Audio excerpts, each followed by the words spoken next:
Braves fans, Mac McGee here with Braves Country Radio. You can find us on youtube.com/@Braves Country. We're bringing you pitch by pitch, play by play of your Atlanta Braves all postseason long. Hear us right here on the radio or find us on YouTube today. You can jump in the chat with all the Braves fans during the game and listen along as the Braves march through Choptober. That's Braves Country Radio, youtube.com/@Braves Country.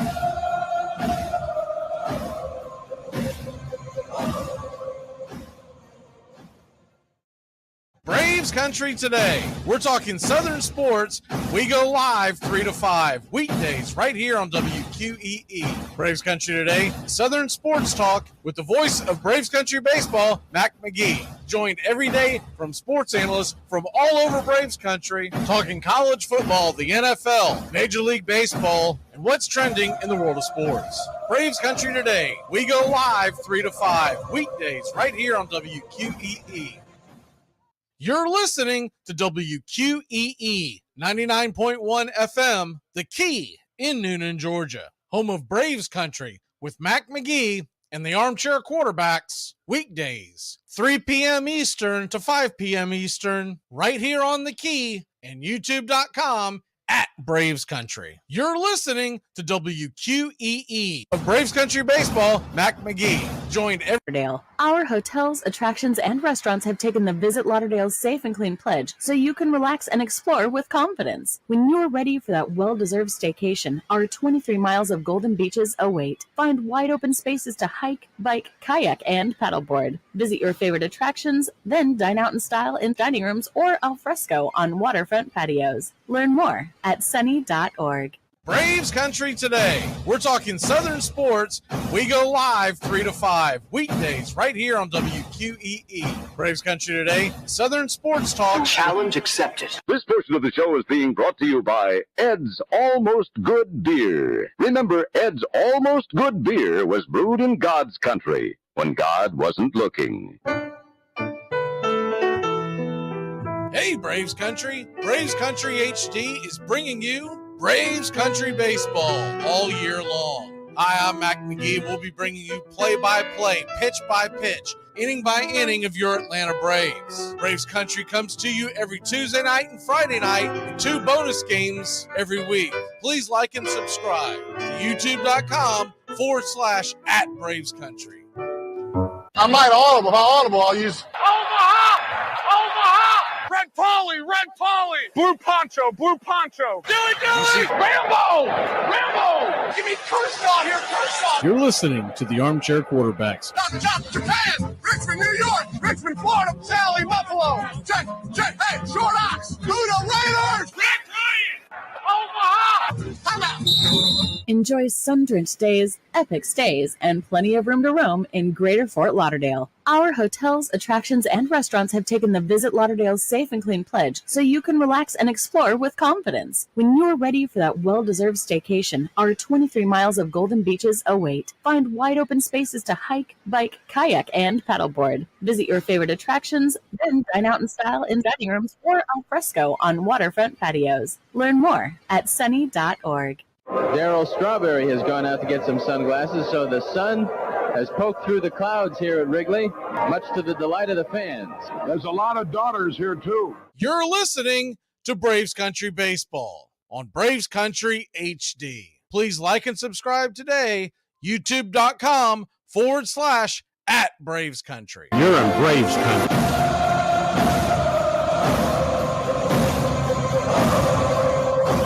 How about it, Braves Country? Your Atlanta Braves get the big win. Tie up the series. We're heading back to Philadelphia 1-1, not 0-2 like it looked like. Let's get into it real quick. One of the biggest, best wins that I can remember ever doing for Atlanta Braves, Braves Country Radio.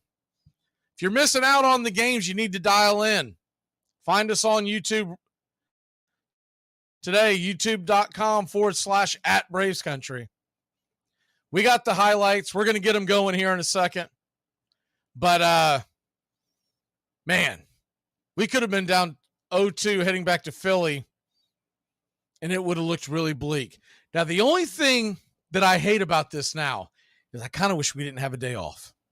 I kind of wish we were going right back at it tomorrow, because I guarantee you Philly got a gut punch last night. 2 gut punches.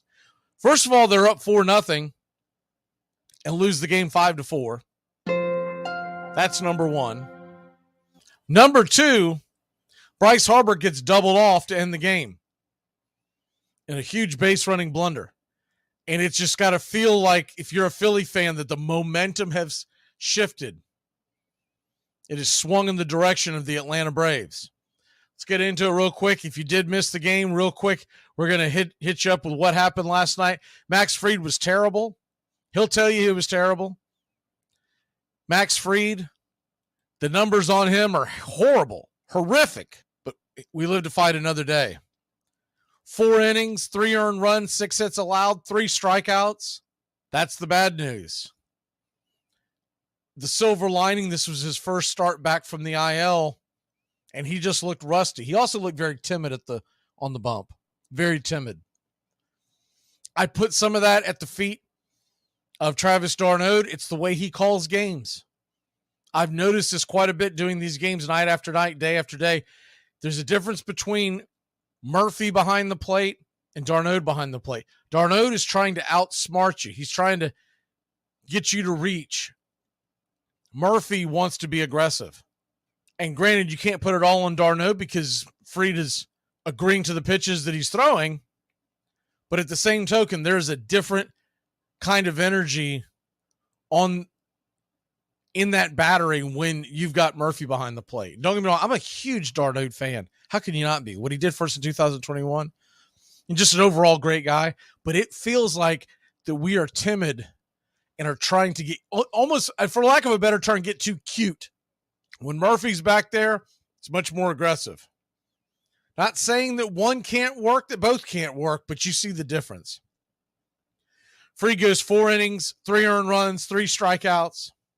We're down 3-0 when he leaves the game. Kirby Yates comes into the 5th, gives up a run, but it was an unearned run because it was that terrible throw from d'Arnaud trying to throw out the runner, stealing second. He sails it. Once again, he's throwing these balls from his knees, and he's sailing it into center field. It's unreal. It is unreal. The runner goes from 2nd to 3rd. Now there's only 1 out. And a fly ball easily scores the runner, making it 4-0. And now it feels like a monumental task. We kept telling folks, this team can turn it on in a hurry. They can score in a hurry. 4 runs is not insurmountable. But you really didn't want it to get to 4, but you knew you couldn't allow it to get much further, because it's not like Philly's chopped liver. So what happens? We score a run in the 6th off the great base running by Ronald Acuna Jr. The ball hit into the outfield against Ozzie, and Ozzie standing on first. The ball comes back into the infield. The ball goes off of Trey Turner's glove, and Acuna, who is watching it, he doesn't have his head up his rear. He's not standing at 3rd celebrating. He made the turn and was looking over his shoulder. The ball got away, and he scoots on into home. That's the first run. That's a big run. It gets us on the board. Then 7th inning, bottom of the 7th, we're down 4-1. And we had talked about the possibility that they could be pinch hitting because Travis d'Arnaud had been so bad behind, not even just behind the plate, but he'd been terrible at the plate for quite a while. He had a lot of big hits in 2021 in October, and I know that comes into play with why they wanted him there. And I get that, but I also wouldn't have killed Stitt and company if they would have lifted him for a pinch hitter. But instead, they leave him in there, and this is what happens. That would be Travis d'Arnaud due up, and they will let him bat. First pitch on the way to Travis is swung on. That ball's blasted. Is it fair? It is gone, baby! Rock 'em, sock 'em, smoke 'em if you got 'em, the Atlanta Braves. A 2-run shot. That ball just went into the second universe, and the Braves, a 4-3 game. Here we go. So there you have that.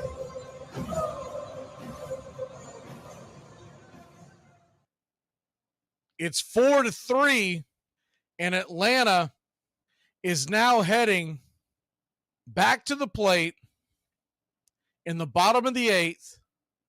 Game is on the line. You've got Riley at the plate. The Braves trailing 4-3. They do have Acuna standing at third, but there's 2 outs. So Riley's got to get a base hit. He's got to find some way to get him in. With that, looming on deck is Matt Olson. And so Hoffman standing at the dish, or standing at the bump, excuse me. And Philly fans will tell you that they think that he's been the best they've had back half of the season. They've been very complimentary of Jeff Hoffman. And for good reason. He's got good numbers. But he absolutely hangs one. And, well, I'll just let you listen to it. This is Austin Riley at the dish. Here we go. Pitch on the way. Swung on. That ball is hammered high and deep. Going back on the track. Zip, boom, bam, it's gone. Ram-a-lamma, ding-dong, a 2-run shot, and your Atlanta Braves have taken a 1-run lead. A hanger, a banger, and she's gone, baby. Holy cow. The rake comes through in a big way. So Austin Riley makes it now 5-4. The place is going bananas. Unbelievable, heart-stopping, come from behind lead, heading to the ninth. And then that man comes to the plate, Bryce Harper. And they leave A.J. Minter in there to face him, and he walks him on 5 pitches. And you're sitting there going, man, there's nobody out. He's standing on third. Normally, when you walk the leadoff batter, it comes back to bite you in the rear. We all know this. So what ends up happening, we get 1 out, and now we're sitting there. Raisel Iglesias comes in, excuse me, in case you missed it. We get Real Muto to fly out to center. And so with that being said, we are now sitting there with 1 out, Harper standing on first, and another dangerous hitter in his own right, Nick Castellanos at the plate. And a lot of things are going through your mind as you're watching this unfold. But Harper's speed standing at first, we know he can still run, and he's a good base runner too. He might have made a mistake last night, but he is a good base runner. He cuts the bags well. Anything that gets down up against the wall, you know is probably going to score. Got a little too aggressive. Got ahead of himself. And Michael Harris' second saved the day.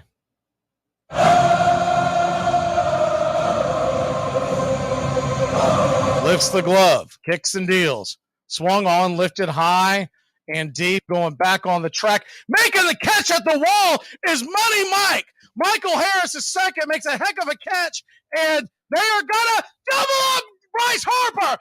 Game over, game over, game over. The ball was hit deep into center field. Money Mike makes a Spider-Man catch at the wall.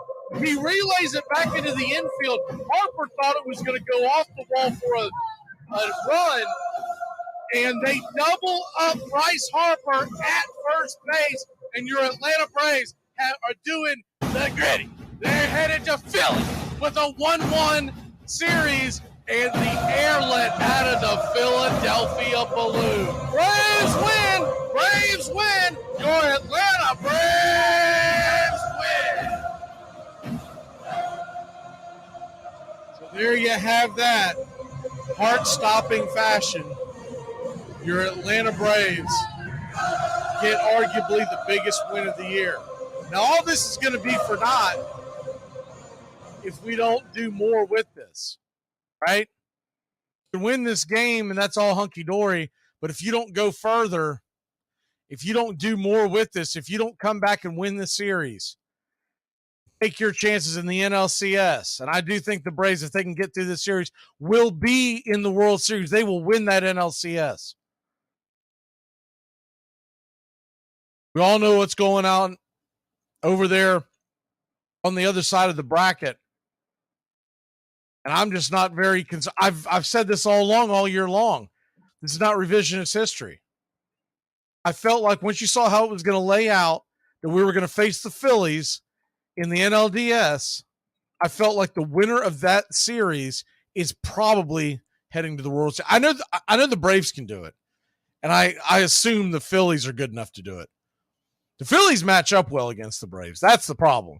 One of the reasons is we see them so damn much. So because we see them so much, they know us much better than other teams, and so they don't typically make the mistakes that other teams make against us. But that was an absolute priceless catch.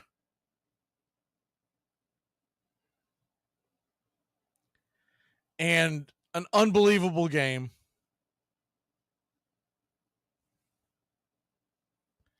And you got to love the fight in that team to come back. I'm telling you, they look like dead man walking. They were just kind of going through the motions. And that inning where Acuna scored on the errant throw. Actually, I think they gave the error to Turner because it went off his back heel of his glove. So technically it was on him. But even with that being said, that put a charge into this team. And that hanger that basically what happened was the Braves got two bad pitches all night long and they didn't miss. And luckily there were guys on each time. Braves win that game. And then if you look at the total numbers in that game, what really jumps out at you, the Braves only had 4 hits all damn night. Phillies had 9. Braves got to figure this out. I do think that they're going to have a good game against Nola. He's not the Nola he has been.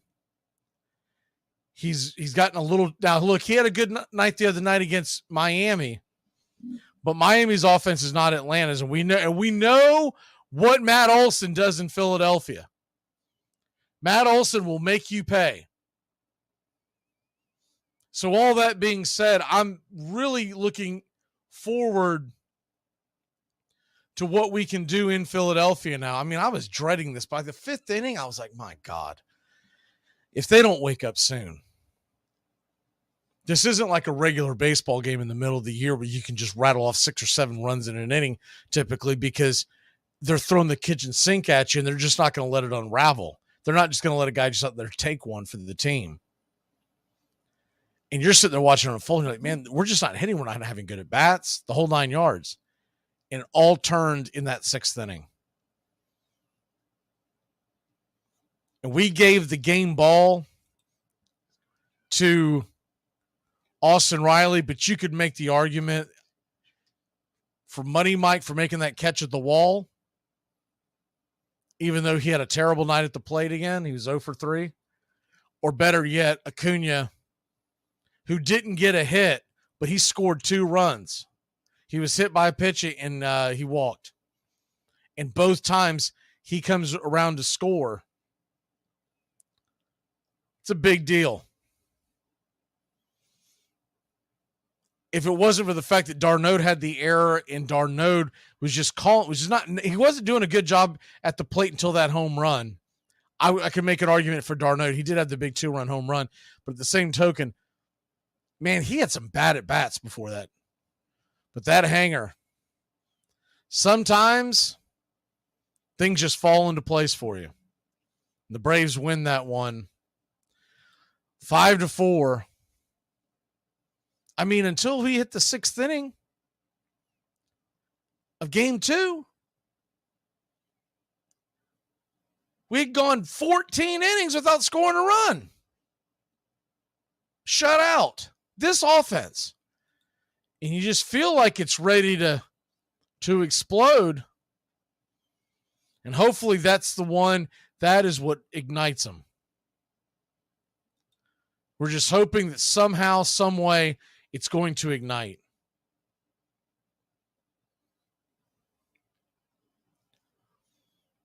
And we'll do a preview of Game 3 and everything on Wednesday. Remember, we're going to be going Wednesday's an early game. Okay? It's 5:07, not 6:07. It's the only one that's coming on at 5. So what we're going to do is we're going to come on with the pregame show right here on Braves Country Radio, youtube.com/@Braves And then at 5 o'clock, 5:07, we'll bring you first pitch. So 4 to 5 is going to be the pregame show. And then we're going to bring you first pitch. And we'll dive into the matchups. I would say with Strider on the mound on Thursday, however we decide to start it off, I think you're going to get the kitchen sink from Stecker. Because we have not seen Elder. We have not seen Shawver. So they're both in play. And you also have to look at the big picture too. If you go out there and steal one in Game 3, Strider could close the door in Game 4. It's not likely because Philly's played us really tough all year long, and they're going to be at home. That crowd's going to be going nuts. But Strider has the ability to slam that door on Thursday. And what I'm hoping is that on Wednesday, Philly's still a little flat. Now, I think they're going to get a charge, a boost from their fans, from that home crowd. But they would be going insane if we were going in there down 0-2. Now it's 1-1. Now we get the chance to bat first. And I think it's a bit of an advantage in this series to bat first. Because if you can jump out there and get a lead, then you can dictate the way the rest of the game goes. And then let's say we go out there and we have a crooked number inning early on offensively. Let's say we go out there and put 3-4 runs on the board. Let's say we get 4 to 5 runs in the first 4 innings or so. You can get really aggressive at that point and just throw the kitchen sink at them. Knowing that Strider's probably going to be able to go 7. And not to mention the fact you've had day off after day off after day off. You're not worried about usage. The only thing you're worried about is overusage of a guy. In other words, the Phillies lineup seeing a guy too many times. That's the only thing you would be concerned with. But it was an unbelievable game.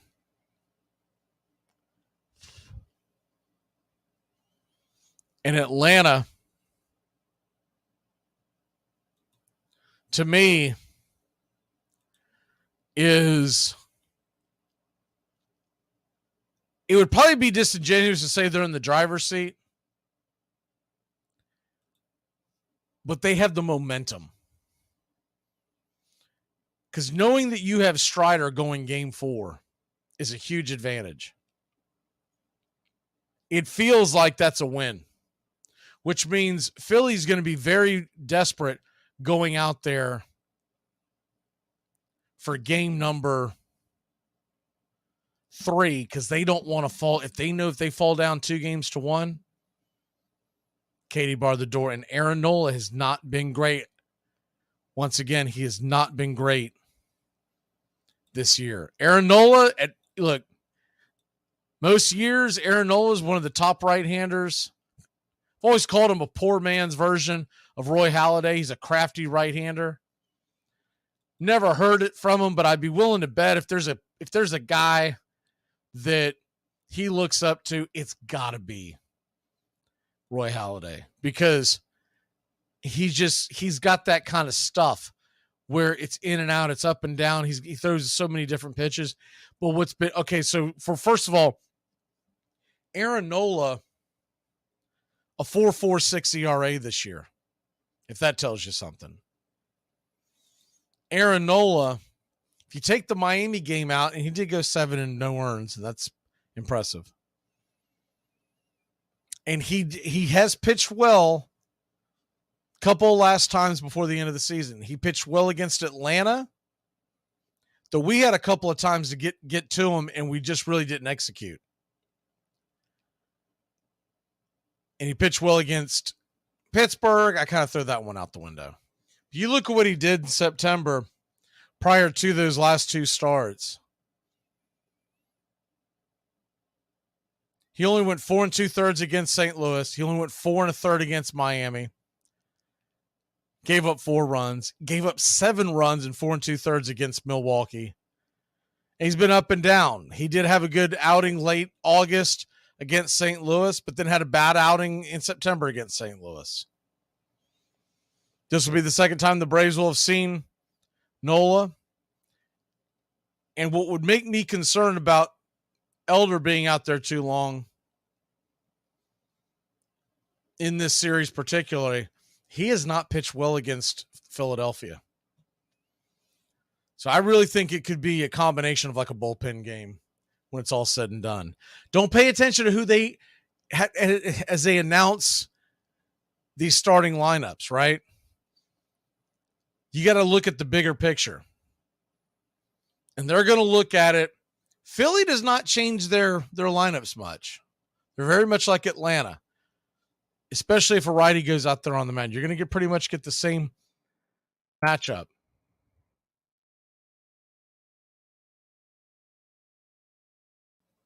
You can see them having it mapped out for an entire game. And what I mean by that with Atlanta, let's say you say, hey, we're going to start with, we'll just say Bryce Elder, if they decide to stick with that. Because they don't really have to make the announcement until Honest Engine 2 hours before game time. So you can say what you want now, but they could change. But let's say it's Elder, and you get him through the first time through the lineup, and then you go to A.J. Smith-Shawver. You're seeing a much different pitcher. And then you get him through that, and let's say we're sitting there in the 4th inning, maybe the 5th. Then you can really start getting aggressive. And you can start to deploy a number of arms. Remember, they have not seen Daysball Hernandez yet. I thought Jimenez looked pretty darn good. There's a number of ways that they can go at it. And it's not your typical bullpen game, like when we think of the bullpen games that are like back in May when they're just like throwing crud up against the wall. We got the best arms that we have in that bullpen right now. And that can be, if you can get the guys to buy in and get them hitting on all cylinders, and especially if they know what the game plan is, you tend to have a much more relaxed bullpen game, meaning you tell someone like AJ, hey, look, here's the plan. We're probably going to come get you around the 2nd or 3rd inning. Then you go to the next guy, whoever you want to, Tonkin. Tonkin warmed up, but he didn't pitch yet. Tonkin, we're going to have you come in 5th inning, somewhere in that neighborhood. Be ready. Jimenez, you're going to be next. Hand, we may use you in a spot with a couple of outs, but Harper's at the plate. We want you to go after the lefty. Be ready. And they go over this and go over this. It's a different feel than a Tuesday night in Oakland in May when you're like, I don't know. We're just going to play it by the seat of our pants. and a guy who thinks he may be off, all of a sudden he's getting the phone. You're going to go over this and you're going to lay it out. It's not ideal, but this is where we're at because there is no Kyle Wright. Charlie Morton did throw off the mound on Friday, holding out for hope that we still get an effort from him. And all in all, Atlanta is going to go in aggressive. We know that. And I also believe that you're going to get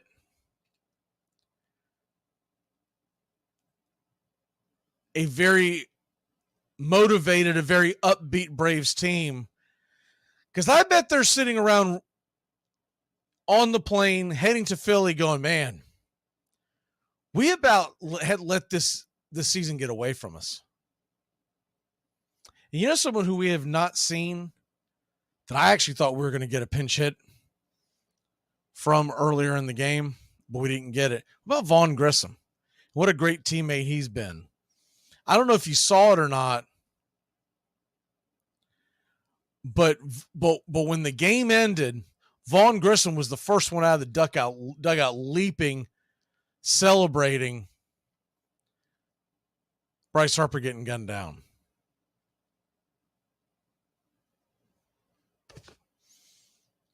Michael Harris II has been struggling at the plate. That might wake him up. To know there's just something about it where you're like, that's right, baby. I belong here. That's right. I'm here now.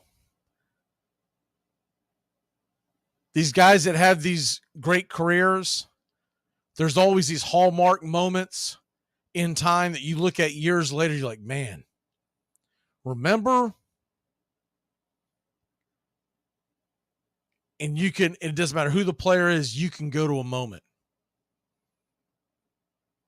Even a guy who's just a flash in the pan with your team, you can go to that Jock Peterson moment. You can go to that Jorge Soler home run in the World Series. You can go to that Eddie Rosario blast, 3-run blast against the Dodgers in the NLCS in 2021. But even the ones that aren't flashes in the pans, the Chipper Joneses. There were a lot of moments in Chipper Jones's career, and probably more stuck out after the 1995 World Series because he was such a baby. But even in the losing effort, everybody still remembers the 1996 home run by Andrew Jones against the Yankees. But that was a hell of a catch by Harris. And there aren't many people on this planet that could have made that catch. And then they just rifled it in. And I'll tell you what, that play by Riley, people are going to overlook that. But that throw, if you look from the overhead cam of that,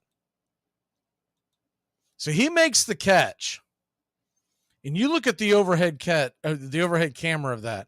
After Harris comes off, first of all, he collides into that damn, it's foam padded, but that damn pillar that he slams into up there. So that had to have been jarring. The throw comes in, and at the time, Bryce Harper, he was about halfway between second and third. And credit to him, he was hustling the whole way. The throw comes back in. He just fires it like a cannon, and it one hops past Ozzie, and Riley has to do a backhanded stab, picks it up, guns it over to first base off balance, and nails Harper at the bag. And I'll tell you what I love the most about it, of all of you, just go back and watch it. The emotion, not of Harris. The emotion, not of Grissom coming flying out of the dugout. Take a look at Matt Olson, who does like a Tiger Woods sinking a putt to win a major fist pump. It was awesome. And he has not done that much. He has usually been very reserved. And he was more like, hell yeah, we did it. We got him. Let's go. I just wish we were playing today. I wish we could ride that momentum. It stinks that they're having to travel now and go to Philly, et cetera, after already having days off and a day off and, all that nonsense. Wow, what a game. All right, we'll see you live right here Wednesday. And remember, pregame show, we're going to talk some football in the first hour, 3 to 4, but the pregame show, 4 to 5, because first pitch is 5:07 on Wednesday, not 6 o'clock. It's the only game that's 5 o'clock. It's 5 o'clock somewhere. It's going to be 5 o'clock in Philadelphia. Let's get it. Go Braves, baby. Go freaking Braves.